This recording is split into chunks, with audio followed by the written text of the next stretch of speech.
Dear students, welcome you all in my YouTube channel, The Science Mirror, a Knowledge Hub.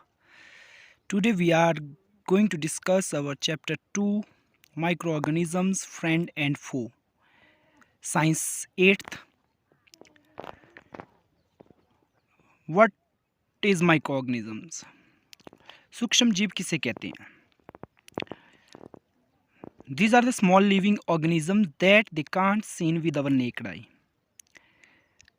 सूक्ष्म जीव ये सबसे छोटे जीव हैं जो माइक्रोस्कोपिक है, इतने छोटे कि आप इन्हें नंगी आंखों से नहीं देख सकते हैं. This can be seen with the help of microscope और बाय यूजिंग मैग्नीफाइंग लेंस. ये इतने छोटे हैं कि इन्हें देखने के लिए हमें या तो सूक्ष्मदर्शी यंत्र की सहायता लेनी पड़ेगी या आवर्धक लेंस जो छोटी चीज़ों को बड़ा करके दिखाता है, इसकी आवश्यकता होती है. तो micro organisms basically these are the living organisms which are microscopic that they can't seen with our naked eyes. Where micro organisms lives, ये सूक्ष्म जीव कहाँ पर रहते हैं? They lives everywhere. ये जो माइक्रो ऑर्गेनिजम्स हैं ये सभी जगह रहते हैं, हर जगह रहते हैं. They lives in air, water, soil, और बॉडी, आइस, डिजर्ट्स एट्सेट्रा. ये जो सूक्ष्म जीव है ये हवा, पानी, मृदा, अपने हमारे शरीर में, आइस में और डिजर्ट्स में, यहाँ तक कि सर्दी और गर्मी में भी रहते हैं. कहने का मतलब ये सूक्ष्म जीव जो हैं दे लाइव्स एवरीवेयर, ये सभी जगह विद्यमान होते हैं. बात करते हैं टाइप्स ऑफ माइक्रो ऑर्गेनिजम्स की. सूक्ष्म जीव के प्रकार. सूक्ष्म जीव कितने प्रकार के होते हैं? In your syllabus there are 5 types of micro organisms. आपके सिलेबस में 5 तरह के सूक्ष्म जीव दिए हुए हैं: एल्गी, फंजाई, प्रोटोजोआ, बैक्टीरिया और वायरस. एल्गी को शैवाल कहते हैं, फंगी को कवक कहते हैं, प्रोटोजोआ को प्रोटोजोआ ही कहते हैं, बैक्टीरिया को जीवाणु कहते हैं और वायरस को विषाणु कहते हैं. बारी बारी डिस्कस करते हैं. पहले नंबर पे देखेंगे आप एल्गी. एल्गी क्या है? शैवाल किसे कहते हैं? These are microscopic green patches of plants found in the stagnant water. ये हरे रंग के पैचेज होते हैं जो आप ठहरे हुए पानी में देखते हैं. ये भी सूक्ष्म जीव है, ये सूक्ष्मदर्शी यंत्र से ही देखे जा सकते हैं clearly. This can make their food by themselves. इनकी विशेषता है कि ये अपना भोजन खुद बना सकते हैं, स्वयं बना सकते हैं with the help of photosynthesis process. अब ये प्रकाश संश्लेषण प्रक्रिया की मदद से अपना भोजन बना सकते हैं क्योंकि ये ग्रीन प्लांट्स हैं, ग्रीन माइक्रोस्कोपिक प्लांट्स हैं, इसलिए ये अपना भोजन प्रकाश संश्लेषण की सहायता से बना सकते हैं. तो प्रकाश संश्लेषण में आपने देखा होगा कि जो पौधों में क्लोरोफिल होता है वो सोलर एनर्जी को केमिकल एनर्जी में कन्वर्ट करता है और कार्बन डाइऑक्साइड और वाटर की हेल्प से पौधा अपना भोजन तैयार करता है जिसे आप स्टार्च कार्बोहाइड्रेट कहते हैं. दूसरे नंबर के जो माइक्रो ऑर्गेनिजम्स होते हैं उनको आप फंगी कहते हैं या फंजाई कहते हैं. These are microscopic micro organisms found on dead and decaying matter. ये जो सूक्ष्म जीव हैं ये पादप होते हैं, पादप है ये, और ये डेड और डिकेइंग मैटर पर पाए जाते हैं. ये मृत और जो गली सड़ी चीज़ें हैं उसके ऊपर ये ग्रो करते हैं. They can't synthesize their food. इनकी विशेषता है कि ये अपना भोजन नहीं बना सकते हैं, स्वयं नहीं बना सकते हैं. They depend on the other for their food. ये अपने भोजन के लिए दूसरों पर निर्भर रहते हैं. और इस प्रकार का जो मोड ऑफ न्यूट्रिशन होता है इसको आप सेप्रोफिटिक मोड ऑफ न्यूट्रिशन भी कहते हैं. मृतजीवी पोषण, जिसमें जीव मृत जीवों से या सड़ी गली चीज़ों से अपना भोजन प्राप्त करते हैं. तो ये आप चित्रों में देख रहे होंगे, मशरूम, कवक, ये इसके एग्जाम्पल्स हैं. थर्ड नंबर पे देखेंगे आप प्रोटोजोआ.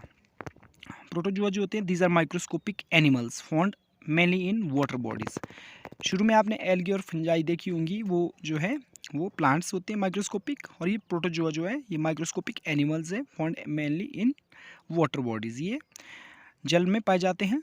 तो इस तरह के माइक्रो ऑर्गेनिज्म आपने देखे होंगे. इसमें आप अमीबा आपने देखा होगा, फिर पैरामीशियम आपने देखा होगा, यूग्लिना आपने देखा होगा. तो इस तरह से बहुत सारे सूक्ष्म जीव जो है पानी में रहने वाले हैं जिन्हें आप माइक्रोस्कोप की सहायता से देख सकते हैं. फोर्थ नंबर का जो माइक्रो ऑर्गेनिज्म है वो है बैक्टीरिया, जिसे आप जीवाणु कहते हैं. These are microscopic animals. ये जो बैक्टीरिया है ये भी माइक्रोस्कोपिक है. तो इस तरह के बैक्टीरिया आपने देखे होंगे. तो some bacteria are helpful for us and some are dangerous for us. 5 number का जो सूक्ष्म जीव है वो है वायरस। तो वायरस जो है दीज आर माइक्रोस्कोपिक एनिमल्स, ये भी माइक्रोस्कोपिक है, सूक्ष्म जीव है ये। दीज आर नॉन लिविंग, इनकी विशेषता है कि ये नॉन लिविंग है, निर्जीव है, आउटसाइड आवर बॉडी। ये हमारे शरीर के जब बाहर होते हैं तो ये निर्जीव होते हैं। And becomes live inside our body, जब हमारे शरीर में ये एंटर कर जाते हैं तो ये सजीव हो जाते हैं। कहने का मतलब ये रिप्रोडक्शन करना फिर शुरू कर लेते हैं। तो वायरस जो है ये लिविंग भी होते हैं और नॉन लिविंग भी होते हैं। तो ये आप बहुत प्रकार के वायरस देख रहे होंगे। ये जो कोविड-19 का वायरस देख रहे हैं, तो वायरस की भी विशेषता होती है कि ये लिविंग और नॉन लिविंग दोनों प्रकार के होते हैं। अब बात करते हैं माइक्रो ऑर्गेनिजम्स आवर फ्रेंड, सूक्ष्म जीव जो है हमारे मित्र कैसे हैं। इस पर आपको क्वेश्चन आएगा कि सूक्ष्म जीव हमारे मित्र है, शत्रु है। आपको मित्र भी आ सकता है, शत्रु भी आ सकता है, या दोनों भी आ सकते हैं। तो माइक्रो ऑर्गेनिजम्स आवर फ्रेंड, आप देखेंगे सूक्ष्म जीव हमारे मित्र कैसे हैं। This help in making bread, cakes and bhaturas. Example है ईस्ट। ये सूक्ष्म जीव है ये हमारे मित्र इसलिए है क्योंकि ये ब्रेड, केक, बड़े केक आपने देखा होगा, ब्रेड आप खाते होंगे, भटूरे भी आप खाते होंगे, तो इनके बनाने में ये मदद करते हैं। जैसे ईस्ट, क्योंकि जो ईस्ट एक जीव है, माइक्रो ऑर्गेनिज्म जो है, ये एनरोबिक रेस्पिरेशन करता है। इसको सांस लेने के लिए कार्बन डाइऑक्साइड की आवश्यकता होती है, जिसके कारण ईस्ट कोशिकाएं जो है वो फूल जाती है। और आप देखते होंगे भटूरा, ब्रेड और केक भी फूल जाते हैं, तो it is due to yeast. दूसरा ही जो इनकी विशेषता है, ये हमारे मित्र इसलिए है, this helps in converting milk into curd. Example lactobacillus bacteria. ये जो सूक्ष्म जीव होते हैं ये दूध को दही में परिवर्तन करते हैं या दूध को परिवर्तित करने में हमारी मदद करते हैं।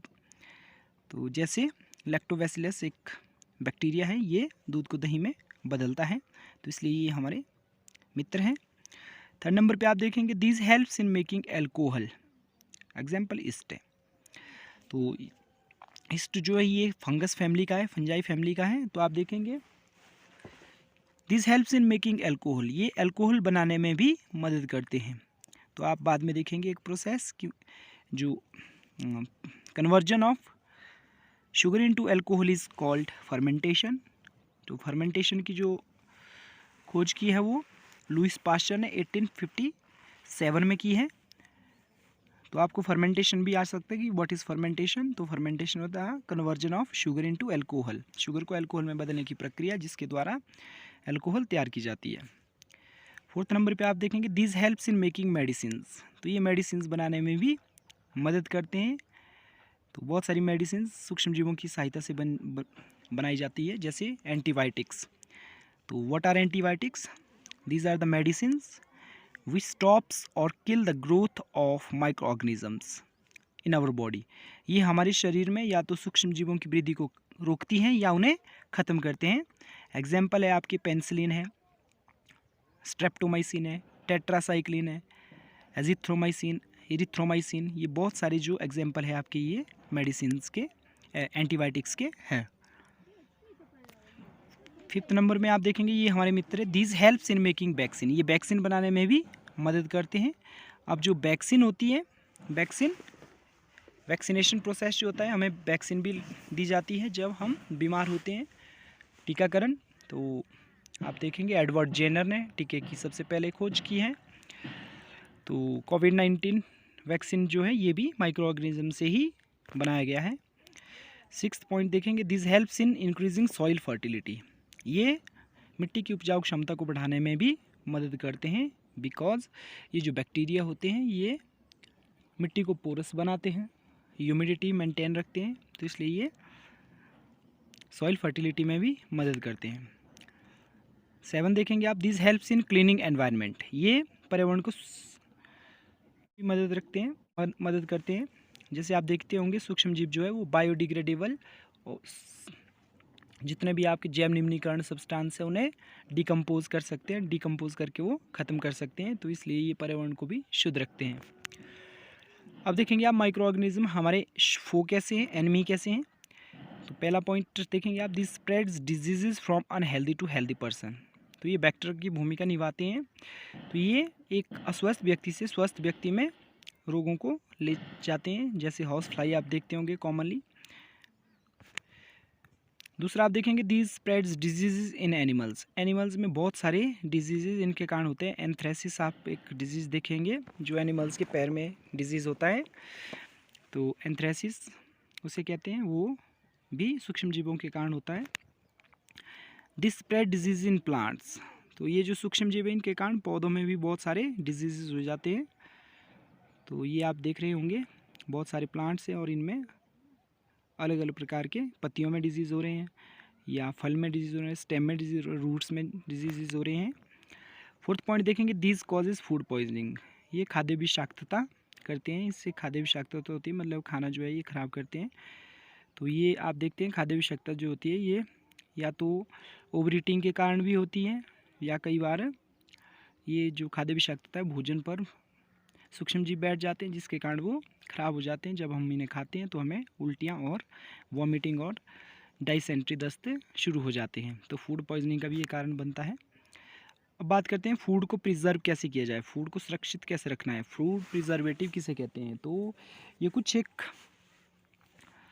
ऑब्जेक्ट्स हैं जो फूड को बचाते हैं, कुछ एक थिंग्स है जो भोजन को संदूषित होने से बचाती हैं। तो इसमें केमिकल्स का यूज़ कर सकते हैं आप, सोडियम बेंजोएट और सोडियम केमिकल प्रिजर्वेटिव है। फिर आप देखेंगे प्रिजर्वेशन जो होता है ऑयल और विनेगार से भी हो सकता है। एयर टाइट कंटेनर, हवा नहीं जानी चाहिए, तो कंटेनर जो होना चाहिए उसमें प्रॉपर्ली ढक्कन लीड लगा होना चाहिए। कोल्ड ट्रीटमेंट, ठंडा करके फ्रिज में आप रखते हैं वस्तुओं को, या गर्म करके हीट ट्रीटमेंट भी आप करके भी आप वस्तुओं को बचा सकते हैं ख़राब होने से, संदूषित होने से। फिर आप देखेंगे कॉमन साल्ट, नमक से भी आप नमक डालकर भी प्रिजर्व कर सकते हैं चीज़ों को, और शुगर डालकर भी आप चीज़ों को प्रिजर्व कर सकते हैं। कैंडी या को दूसरे नमकीन वगैरह आप देखते होंगे, तो इसके अंदर कॉमन साल्ट और शुगर होता है जो प्रिजर्वेटिव का काम करता है। लास्ट पॉइंट आप देखेंगे नाइट्रोजन फिक्सेशन। नाइट्रोजन स्थिरीकरण क्या होता है, ये तो आपको पता होगा कि जो एयर है it is a mixture of several gases. ये बहुत सारी गैसों का मिश्रण है, इसमें जो सबसे अधिक मात्रा में वो नाइट्रोजन रहती है, 78% रहती है। फिर ऑक्सीजन 21%, फिर अदर गैसेज। तो इसमें जो नाइट्रोजन है पौधों को सबसे अधिक ज़रूरत होती है नाइट्रोजन की। ये नाइट्रोजन जो है पौधे का सबसे बड़ा न्यूट्रिएंट्स है, सबसे बड़ा पोषक तत्व है। तो दिक्कत ये है कि जो पौधा है वो डायरेक्टली नाइट्रोजन को एनवायरनमेंट से नहीं ले सकता है। तो माइक्रो ऑर्गेनिज्म जो है वो नाइट्रोजन को सॉल्यूबल फॉर्म में कन्वर्ट करते हैं। तो आप देखेंगे the process of converting atmospheric nitrogen into nitrate and nitrite, या आप बोल सकते हैं usable form by the micro organisms is called nitrogen fixation. तो आप देखेंगे नाइट्रोजन स्थिरीकरण क्या होता है। तो ये एक प्रोसेस होता है जिसमें वायुमंडलीय नाइट्रोजन को नाइट्रेट और नाइट्राइट में सूक्ष्म जीवों द्वारा बदला जा सकता है। तो इस प्रोसेस को नाइट्रोजन फिक्सेशन कहते हैं।